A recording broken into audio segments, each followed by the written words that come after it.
Have you ever noticed how the most powerful people in any room never seem to be asking for anyone's approval? They don't explain themselves. They don't shrink. They don't over-justify their decisions. And somehow, without making a single declaration, the entire energy of the room bends in their direction. That is not charisma. That is not luck. That is deliberate. That is a decision made long before they ever walked into that room.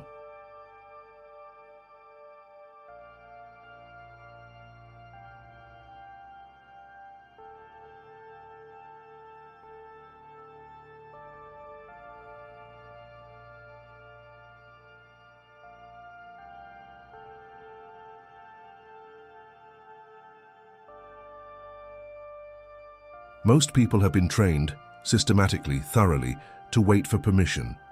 Permission to speak, permission to take up space, permission to lead, to choose, to act.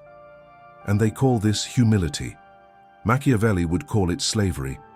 Because when you need the world to validate your worth before you act, you have already surrendered your power before the first move was made.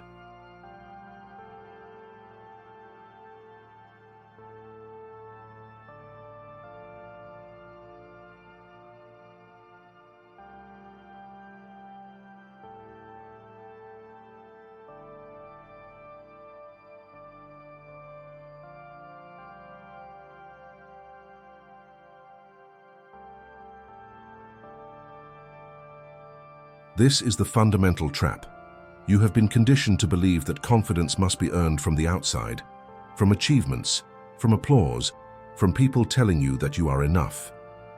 But here is the brutal truth that no one teaches in school. External validation is not a foundation, it is a drug. The moment it is taken from you, you collapse. And in that collapse, the people who never needed it in the first place walk right past you.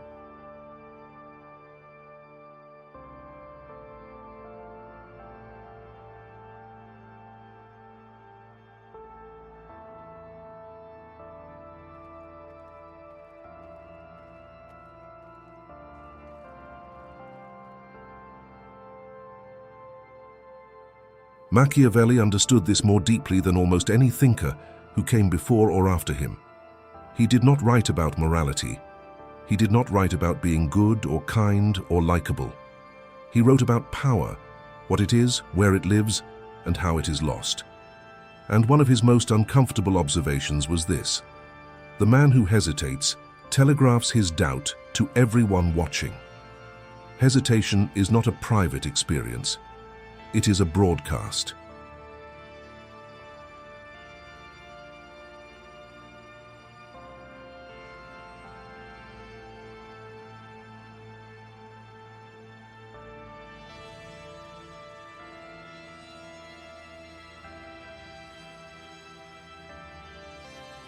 When you pause to ask yourself, should I really do this? Will they approve? What will they think? Every person in your environment receives that signal, not through words, through your posture, your eyes, the microsecond delay in your response, the slight rise in your voice when you speak as if you are asking a question instead of stating a truth. People feel it, and once they feel it, they act on it. They push harder, they test more, they respect less.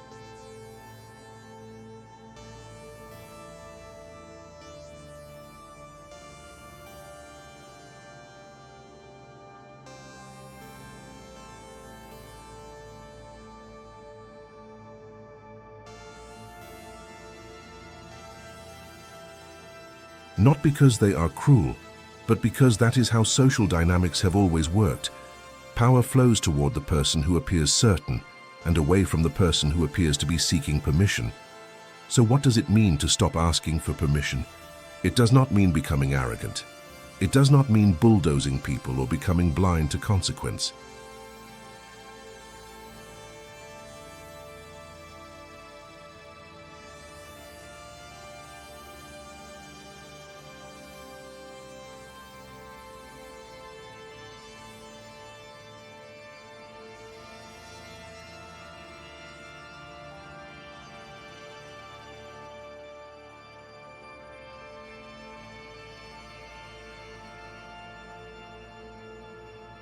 What it means, and this is the distinction that changes everything, is that your internal state no longer depends on external confirmation. You act from the inside out, not from the outside in. You decide, and then you move, and in that sequence, you carry a weight that others can feel without being able to name it.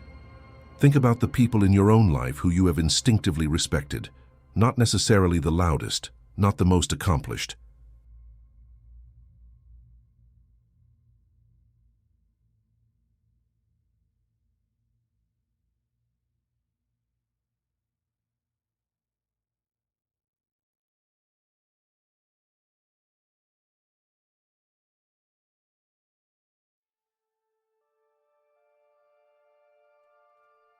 But the ones who carried themselves as if they had already decided who they were. They did not perform confidence, they operated from it. And there is a fundamental difference between performing confidence, which is what most people try to do, and operating from it, which is what the few who truly possess power actually do. Performance is exhausting. It requires constant calibration to the audience.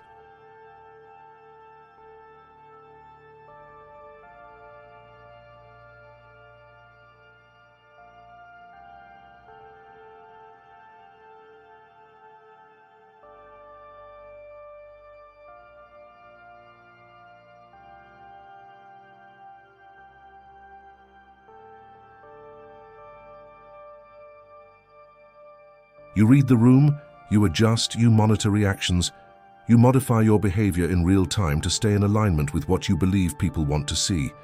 This is theatrical confidence, and it crumbles the moment the audience stops applauding. True confidence, the kind Machiavelli was describing when he spoke of the prince who commands without flinching, is not calibrated to the room. It is calibrated to reality. You know what you are. You know what you are doing. You know where you are going.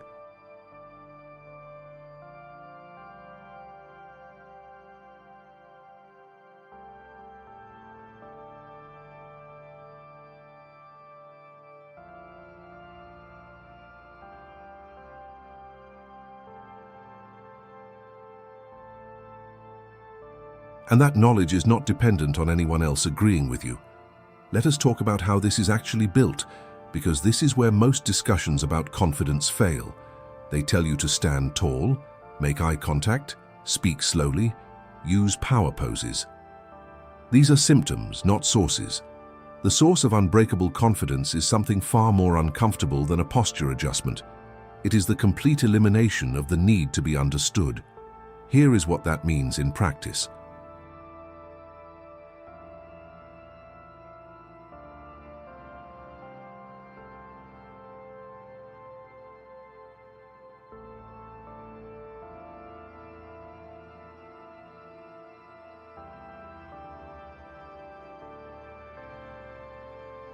When someone misreads your intentions, the instinct is to correct them. When someone questions your decision, the instinct is to explain your reasoning. When someone challenges your position, the instinct is to defend it. These instincts feel honorable. They feel like integrity. But Machiavelli would tell you they are a trap, because every time you rush to explain yourself, you are communicating that their understanding of you matters more than your own knowledge of yourself.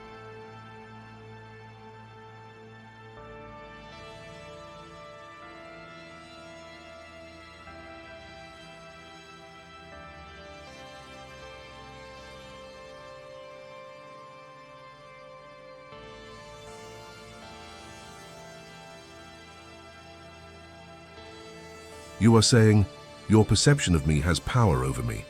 And once someone knows that, they own a lever. The sovereign, the person who operates from genuine, unshakable internal authority, does not rush to correct misconceptions. They allow their actions to speak over time. They do not debate their worth. They demonstrate it through consistent movement. They do not explain their choices. They make them, own them, and let results be the only argument worth making. This is not coldness.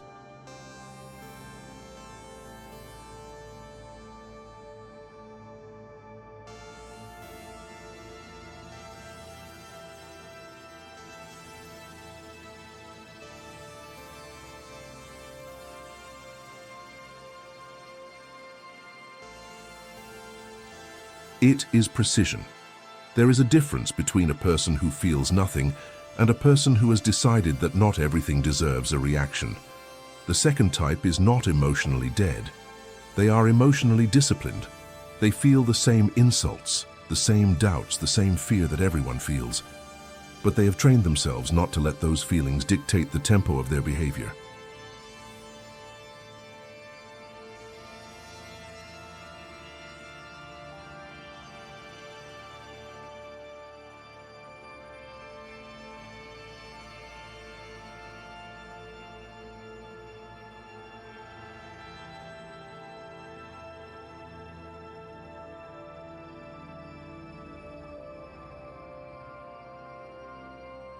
The feeling arises, and they observe it, and they choose whether to act on it or allow it to dissolve without ceremony. Musashi understood this from a different angle. He did not hesitate before a duel, because he had already resolved the outcome in his mind before the swords were drawn. His confidence was not hope. It was preparation made manifest. You cannot fake that. You cannot borrow it from someone else's words or a motivational speech.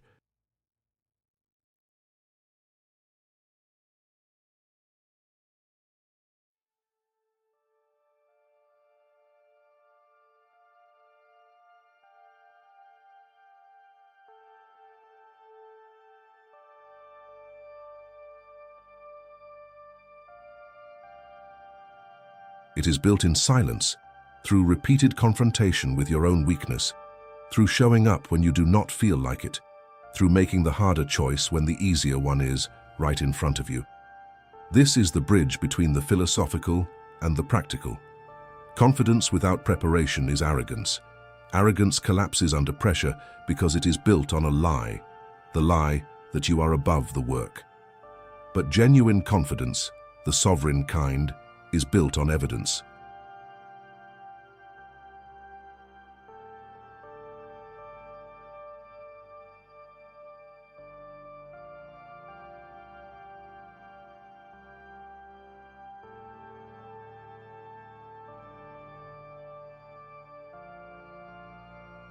The evidence is not a trophy or a title. It is accumulated in private moments no one else sees. The morning you chose discipline when no one was watching. The conversation where you held your position when it would have been easier to fold. The moment you walked away from something that was comfortable but wrong, and you did it without announcing it to the world because you did not need validation for that decision either.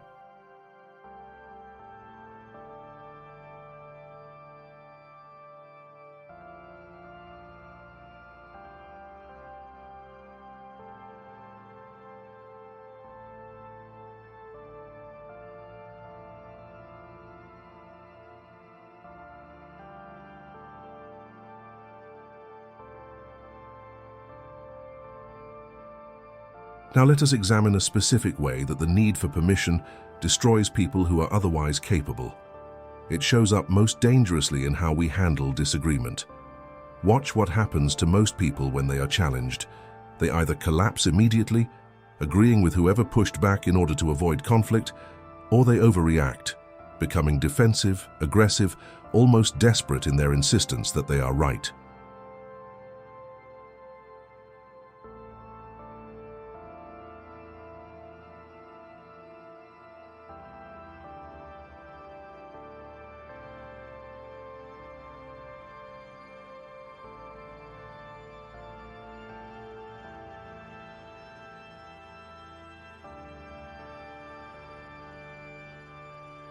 Both of these responses reveal the same underlying problem. The opinion of the other person has entered their nervous system and is now controlling their behavior. The sovereign does not collapse and does not overreact. When challenged, they consider the challenge with genuine calm. If the challenge has merit, they update their position, not because they were pressured, but because accuracy serves their goals. If the challenge does not have merit, they decline the invitation to debate.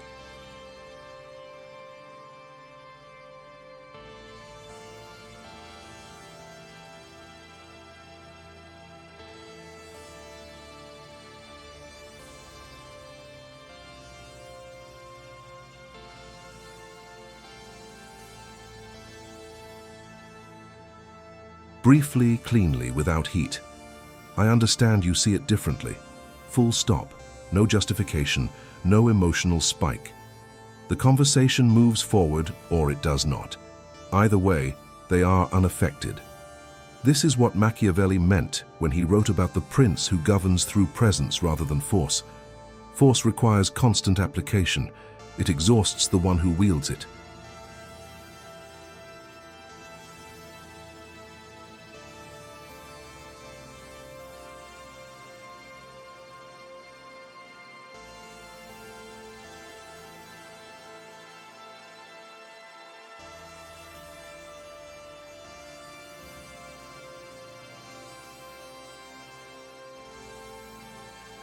But presence, the calm, unshakable certainty that you know who you are and what you intend, that is self-sustaining. People adjust to it because they cannot find the crack where their doubt might enter.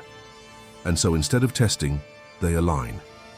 There is one more dimension to this that most people avoid discussing because it is deeply uncomfortable. The need for permission is often disguised as care. It wears the face of consideration, of sensitivity, of not wanting to impose.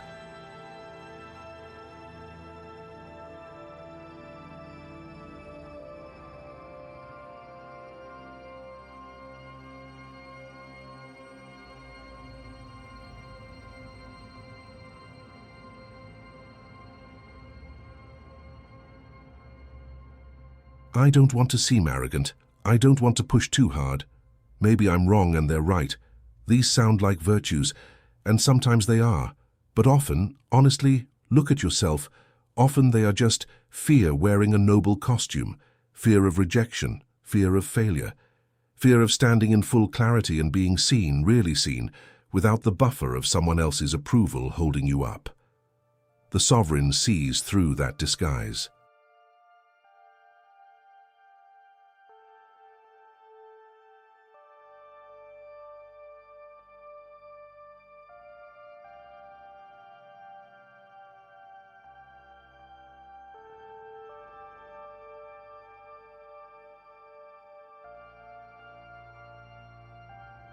They are not interested in performing humility to manage other people's discomfort with their presence. They are interested in being accurate. If they are uncertain, they say so, with precision, not with performance. "I don't know yet" is a statement of clarity, not weakness. What is weakness is the compulsive need to frame every position as tentative so that no one can accuse you of being too sure of yourself. That is not humility. That is preemptive surrender. You are allowed to be certain.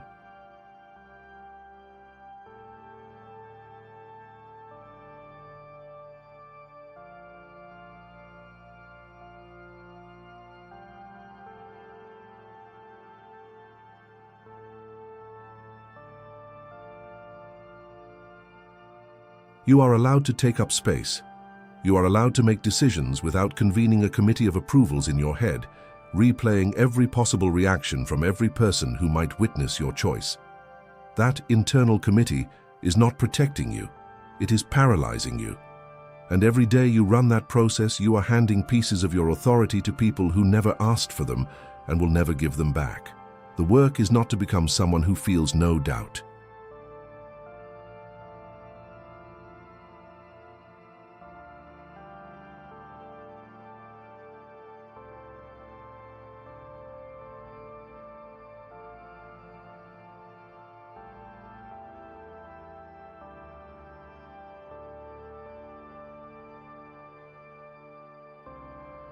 The work is to become someone for whom doubt is not a stop sign. You feel the doubt, you acknowledge it, and you move anyway. Not recklessly, not blindly, but with the understanding that waiting until you are certain enough to escape the risk of being wrong is a waiting game no one wins. Certainty on that level does not exist. What exists is preparation, principle, and the decision to act in alignment with what you know. Machiavelli's most lasting insight was not about manipulation.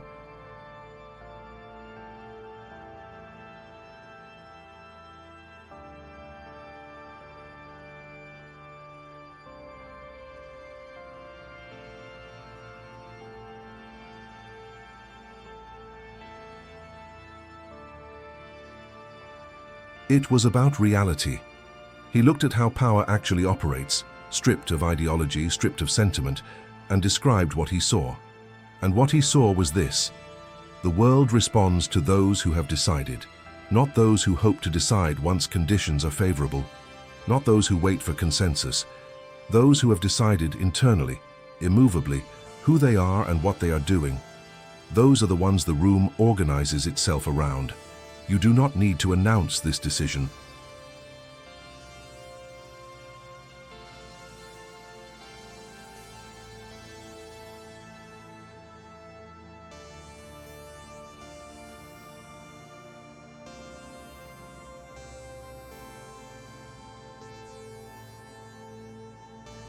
You do not need to make a speech, change your wardrobe, or start carrying yourself differently in a way that is visible and performed.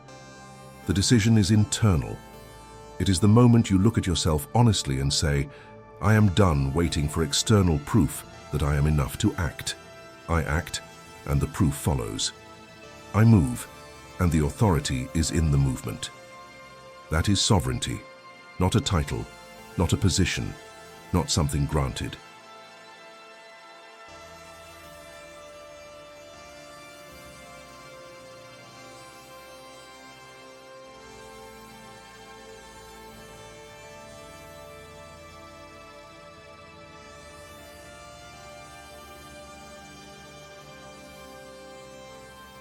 Something built in silence, through 1,000 private choices that no one ever saw, and then carried into every room as naturally as you carry your own name. If you have stayed until this point, you already know that what was described here is not about ego. It is about something far more honest than ego, the recognition that you are responsible for the quality of your own presence in this world. No one is coming to grant you permission.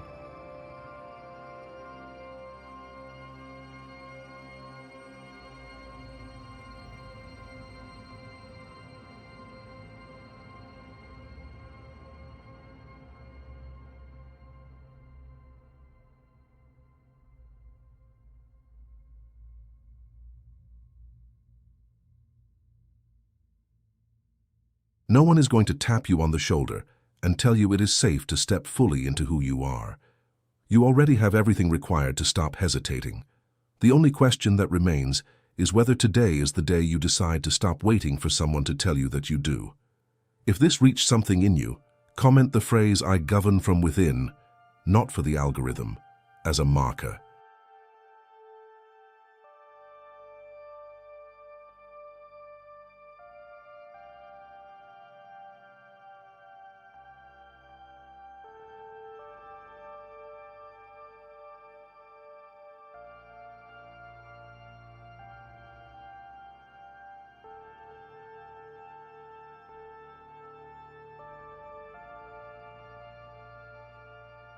A private line drawn between who you were before you watched this and who you are choosing to be starting now.